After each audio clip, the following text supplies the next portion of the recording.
Hello and welcome back to another dev blog entry. This time we're looking at a Japanese exclusive dev blog that entered onto the Japanese Lodestone page, which was back on May the 17th.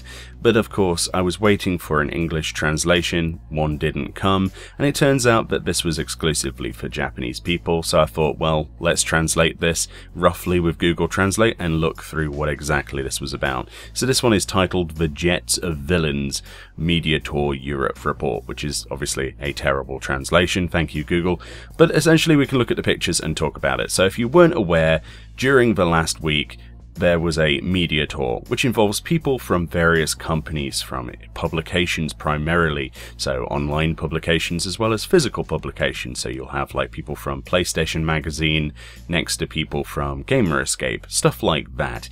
Essentially it wasn't available to primarily YouTubers unless you had some connection to articles or something like that. A lot of people have asked me whether I was invited to said press event.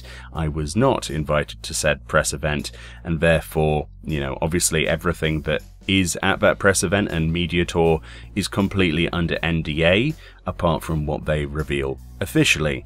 And as a result of that, this developer blog just sort of pokes a little entry eye hole into what actually happened there, so we can, you know, further speculate a little bit more. So the first thing they show is a London bus. And apparently they chose this specifically over other places in Europe, such as Germany. Apparently the previous media tour for Europe actually took place before Heavensward, over in a place in Germany, and they got basically access to a castle for a couple of days, because it looked a little bit like Ishgard. They wanted something traditional. And basically this time around they've gone for something that looks a bit Shadowbringer-y.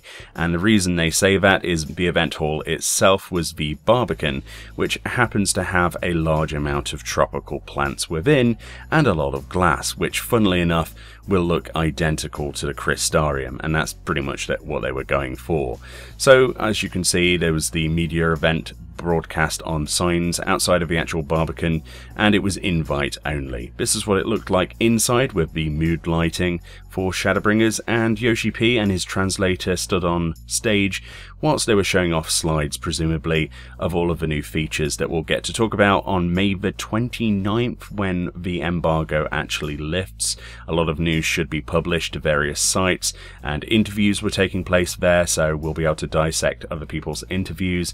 So it's not all bad. You know, if I had gone, I would have asked my own set of questions, but unfortunately the European one is denied primarily to just YouTubers. However, the North American media tour is open to YouTubers, so some of my friends like Work2Game and indeed Mr. Happy and many others who are Twitch streamers and YouTube content creators will be in attendance to that.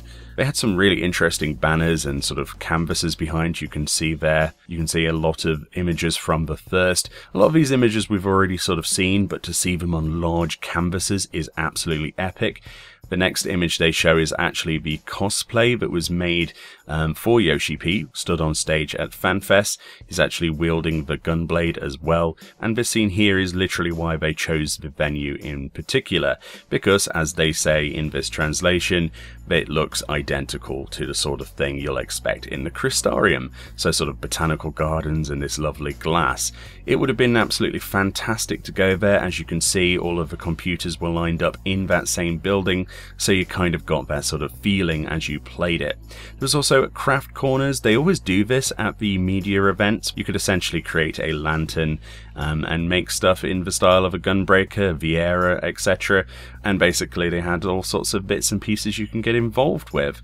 And at the end of the day, you have a picture of Yoshi P there with the gunblade sitting in the chair, and then there's another picture of him at the end of the media tour looking exhausted, which is essentially a real-life play dead emote. Regardless, I'm sure it was exhausting for the entire team and the people who went. It took 3 days, I think, for media tour in total, so there was probably a lot to discuss. And of course, a lot of this information might be disclosed to us during the live letter on this Thursday. I'll be doing a full breakdown on that, of course, as usual on the channel, but we'll also have news from the various resources around the world, from interviews, etc., as of the 29th onwards. Either way, let me know what you think about the media event below, whether they were right to exclude European YouTubers or not, and I'll see you all next time.